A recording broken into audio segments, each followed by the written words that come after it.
Congressman, it's wonderful to see you again. Thank you. When our paths last crossed, as Jill said, you were serving in the White House. And I never thought we'd be standing here today doing what we're doing today. And Chief Master Sergeant Peterson, thank you, and to all members of the team who helped put this visit together today. It means a lot to Jill and me.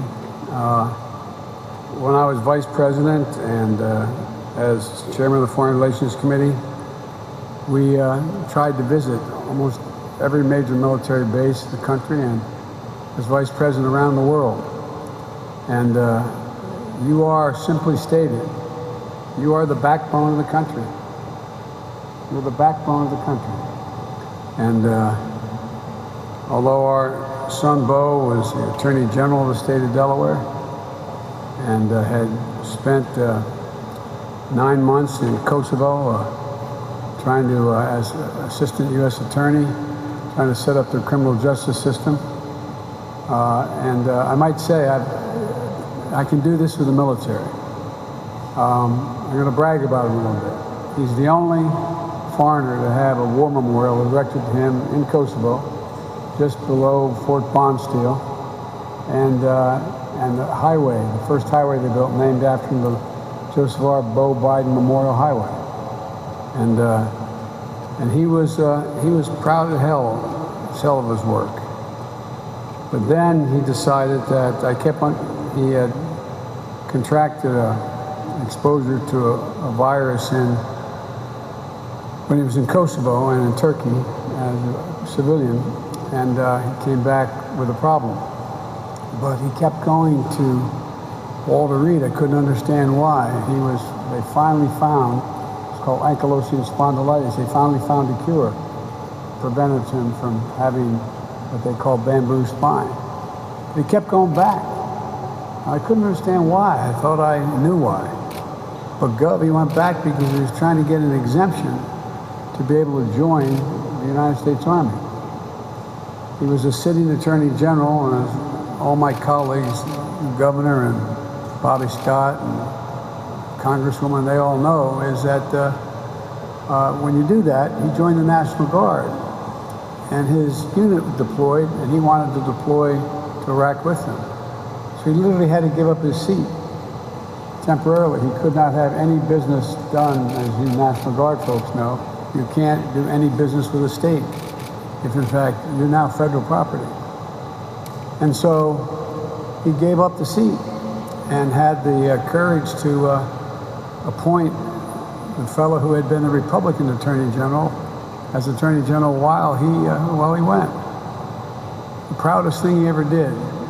Proudest thing he ever did. And he spent a year in Iraq, and it was one of the great honors of his life to do it. Won the Bronze Star, the Conspicuous Service Medal, and other awards, like many of you have. But he never ever talked about it. I remember we had an event at the White House. I shouldn't be talking so much about my son, but I'm not going to apologize for it. We had an event for Iraqi veterans at the White House.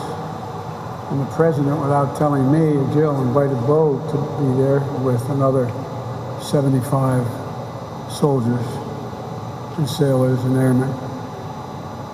But he wouldn't wear any of his decorations. And General Oriano called him, he served under him, and said, put them on now. Swear to God.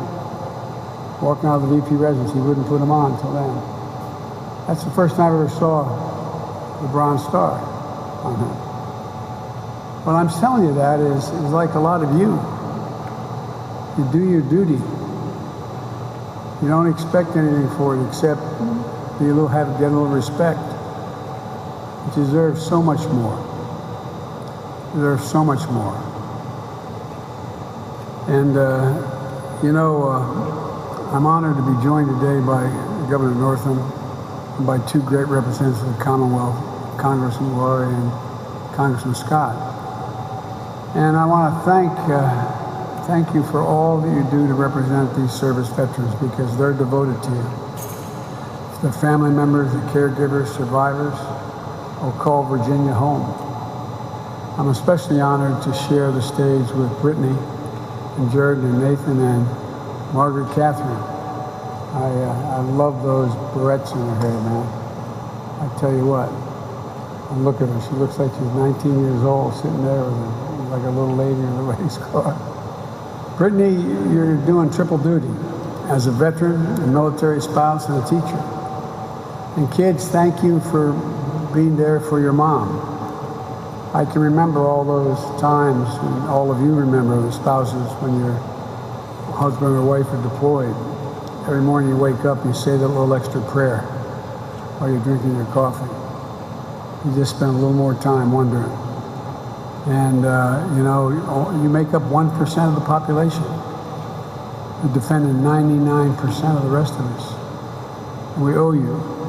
But you do your job so gracefully, you hardly ever say anything about what you're doing. But it matters. It matters to your families for that time we're sitting across an empty chair at the kitchen table, or the dining room table, for those birthdays, or Christmases, or holidays, where they're gone. You know, there's a famous English poet who said, they also serve who only stand and wait. Also serve, only stand and wait. I know Major Bean, having been deployed to Afghanistan during the pandemic, has only made everything much harder during the pandemic. I want to thank you so much, your entire family's service to our country. You're all incredible. You so underestimate how important you are. There's nothing that Jill and I enjoy more than spending time with our troops, here and abroad. You're stationed here in the United States or deployed around the world. I've been in and out of Iraq and Afghanistan over 25 times. And I've seen, I wish everyone could see what you do when you're there. I wish they could see every day how you saddle up, how you jump in that cockpit. Just see, no, you're just doing your job. Not to mention all the troops I've had a chance to visit in the Middle East and Europe and the Indo-Pacific region. You travel all over. Jill's traveled all over with me on her own visits to service members in Iraq. I think she's the only second lady ever to go in the middle of a war zone because she wanted to be there and see it. I always want you to know, always, that the issues you and your family are facing, we need to know how we can support you better. I mean it sincerely, from the bottom of my heart, support you better. There's a reason for that. As I said, we Bidens are proud to have family in the military. And our son Beau's service was among the achievements, as I said, he was most proud of. My heart swelled to see him in uniform. When I went into Iraq, I was there 5 times when he was in Baghdad. And I remember the first time I saw him, his name was Hunter. I said, what in the hell happened? He said, Dad, I don't want anybody to give me any special favors because my vice president's my dad. He got permission to put a different name tag on it. I also remember what it was like to listen to him talk about the needs that people had when he got back home. About all the folks he served with who came back with post-traumatic stress. And he was back being Attorney General and having to deal with it. But here's the point. You do so much and you ask for so little. You know, our experience is a fraction of what so many of you and your families have gone through. A family like Brittany and her kids. They're an absolute best America has to offer. Our heart, our honor, our solid steel spine. So my message to all of you is quite simple. Thank you. Thank you. Not thank you for your service, just thank you for who you are. Because it's contagious. Thank you for choosing selfless service to your country. I know we have mostly soldiers and airmen in attendance today, but there can be a lot of friendly rivalries on the base. Each branch has its own proud, cherished traditions and culture. I know how proud Langley is of the premier fifth-generation F-22 Raptor wing. Oh, God, I'd love to go up in one of those. I asked, I'm your commander-in-chief. Why the hell can't I command you? Let me go up with you. But they won't let me do that. But Fort Eustis hosts one of Army's busiest airfields, which is led by the Air Force, primarily used by the Navy. It's all about as joint as it can possibly get. Every day, the more than 20,000 members of the Air Force and Army, along with civilian personnel, come to work with a shared mission. No matter which branch of our armed forces you proudly represent, you're part of the greatest fighting force in the history of the world. That's not hyperbole. The greatest fighting force in the history of the world. You're integral to the most powerful nation in the world. There's been no Army, Navy, Air Force ever like you, or Marines. Here at Joint Base Langley-Eustis, you enable the success of our mission around the world. You provide intelligence support and air power. You ensure our soldiers and airmen are ready, trained to deploy the COCOMs around the world, including this year, adhering to COVID-19 safety protocols and quarantines before troops ship out in order to minimize the spread of the virus. Know that many of you deployed yourselves, probably more than once. Over the past 20 years, our volunteer force and our military families have made incredible sacrifices for this country. Early in my term as Vice President, I traveled overseas. I'd sometimes meet servicemen and women who were deployed their fourth, fifth, sixth times. Remember going into Baghdad, and those of you who had to fly in, you do those circular deals so we wouldn't get shot at and we wouldn't get hit. I walked up in the cockpit of a Silver Bullet that they had me in, and I said, how many, there were 5 people in the cockpit at the time, load master as well. I said, how many is this your first tour? Nobody raised their hand. How many the second tour? Nobody raised their hand. Third tour, 2 raised their hand. Fourth tour, 2 raised their hand. Fifth tour, 1 raised their hand. No other war have you gone in, served, and got back up again and go back again and again and again. Once.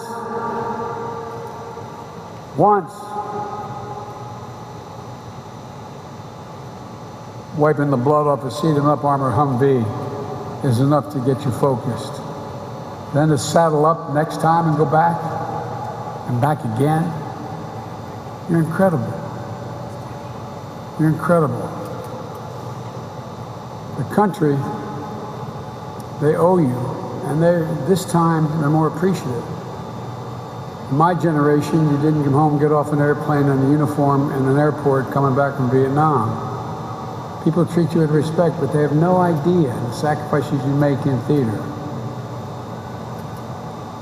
As we get close to bringing down the longest war drawdown in American history, our troop presence in Afghanistan, I want to recognize the significance too of what all of you, the United States Armed Forces, have accomplished in the past 20 years.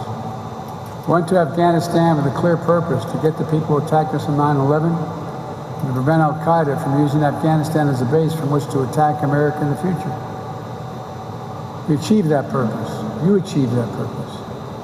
Year after year, deployment after deployment, American troops pursued the terrorist threat through some of the most unforgiving terrain on the planet.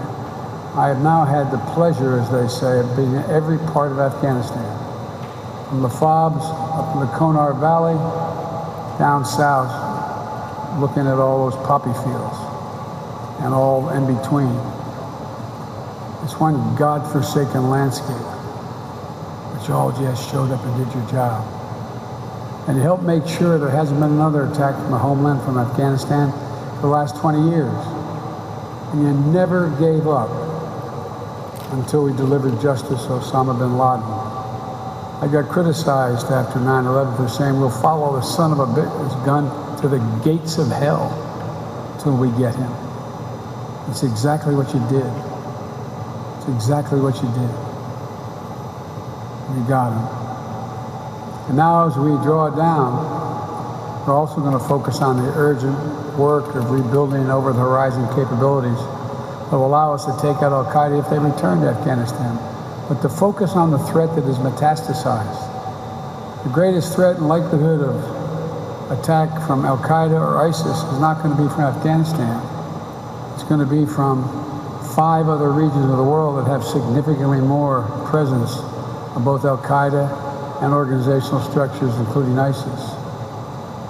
We're going to update our security stance and turn our forces to the threats that will dominate our future to ensure the security of the American people for decades to come. But we'll never, ever, ever forget the terrible cost that we've paid as a nation. Many of you likely have lost friends and colleagues in Afghanistan and Iraq. I know this is personal to you, especially as you head into Memorial Day weekend. We as a nation will always remember and pay tribute to those we lost. After I announced my decision to end the war in Afghanistan, the first thing I did was visit Section 60 of Arlington National Cemetery. Just walk through those headstones. Seen all those stones. Our son did not die in Iraq, but he came back when as an incredibly healthy young man. He came back with a severe brain tumor. Because his hooch was just downwind from those burn pits. I don't know if that's the reason, but he came home. It was just a matter of how long he lived. I still carry with me every single solitary day. I have my staff for the last, since the war began. I have my schedule. In the back of my schedule, it says U.S. Daily Troop Update. U.S. troops died in Iraq and Afghanistan. 6,927. Not over 6,000. Total fallen angels across the board, over 7,000. Every one of these lives lost is a tragedy. An empty seat at the dinner table. A missing voice at the holidays. Every one of them left behind a whole community. Not just one, whole community. We can never repay that debt. But I promise you this, to all the Gold Star families across the country, we will never, ever, ever, ever forget. Each year, Memorial Day offers us a chance to reflect on the enormity, the sacrifices that generation after generation of Americans has made, and the responsibilities that we bear, citizens bear in return. I've said many times, it used to get me in trouble 25 years ago, 30 years ago in the Senate. So America has many obligations. We only have one sacred obligation. Obligations to our children, to the elderly, and so many more things. Only one sacred obligation. Is to prepare you when we send you into harm's way with everything you need. Care for your families when you're gone. When you come home, care for you and your families and the needs that may be a consequence of the war. We owe it. We owe it to you. We particularly owe it to the memories to affirm the very best of what America stands for.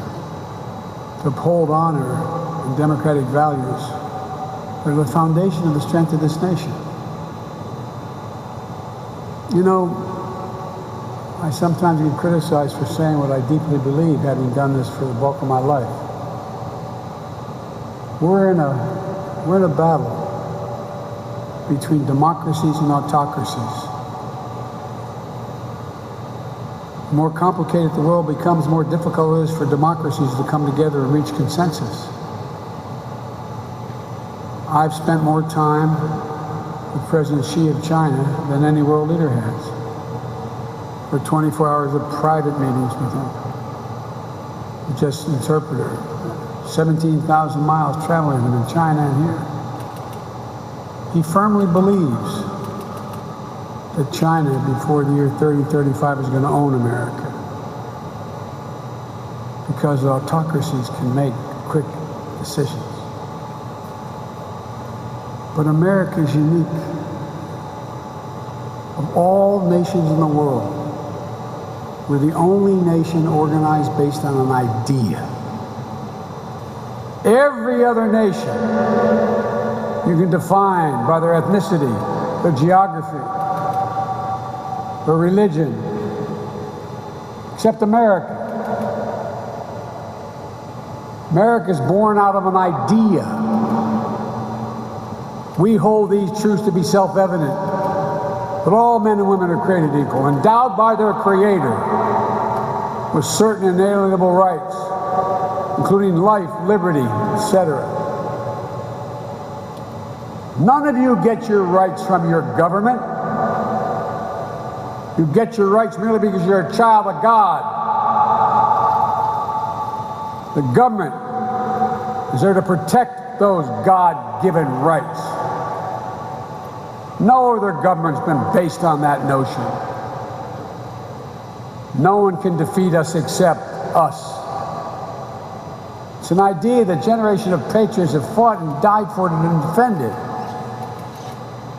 I know that's a conviction that each and every day you all share. That's why you joined up, why you run around danger and duty calls. It's my greatest honor.